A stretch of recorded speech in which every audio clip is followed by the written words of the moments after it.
মধ্যপ্রাচ্যের আকাশে যুদ্ধের আগুন জ্বলছে টানা এক মাস ধরে। ইরানকে কেন্দ্র করে যুক্তরাষ্ট্র ও ইসরায়েল যে সংঘাত শুরু করেছিল তা এখন ছড়িয়ে পড়েছে পুরো অঞ্চলে। প্রতিদিনই বাড়ছে মৃত্যুর মিছিল, ধ্বংসস্তূপে পরিণত হচ্ছে শহর, আর ঘরহারা মানুষের আর্তনাদ ভারী করে তুলেছে মধ্যপ্রাচ্যের আকাশ।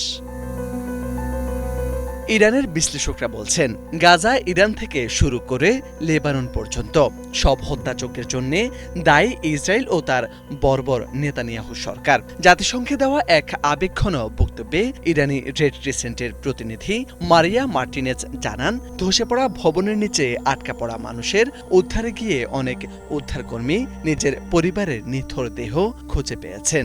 এই এক দৃশ্যই যেন যুদ্ধের নির্মম বাস্তবতাকে তুলে ধরে।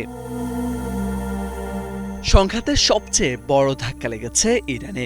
ইরানি রেড ক্রিসেন্ট ২৭ মার্চ জানিয়েছে, গেল ২৮ ফেব্রুয়ারি থেকে দেশটিতে অন্তত ১,৯০০ মানুষ নিহত হয়েছেন। আহত হয়েছেন আরও প্রায় ২০,০০০ মানুষ।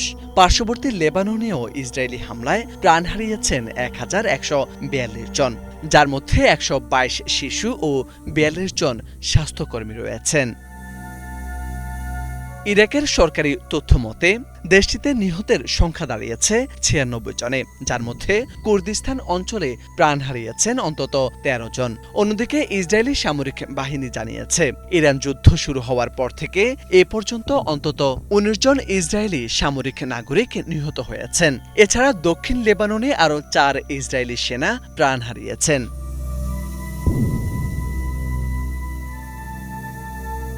অধিকৃত পশ্চিম তীরে একটি ইরানি ক্ষেপণাস্ত্র হামলায় ৪ ফিলিস্তিনি নিহত হয়েছেন। পাশাপাশি বসতি স্থাপনকারীদের সহিংসতায় প্রাণ গেছে আরও ৫ জনের। গাজার পরিস্থিতি আরও ভয়াবহ। ২০২৩ সালের ২৭ অক্টোবর থেকে এখনো পর্যন্ত নিহতের সংখ্যা ৭২,০০০ ছাড়িয়েছে, যার জন্য নেতানিয়াহু সরকারকে দায়ী করছেন ইরানিরা। এদিকে যুক্তরাষ্ট্রের ১৩ জন সেনা সদস্য নিহত হওয়ার তথ্য জানিয়েছে সেন্টকম।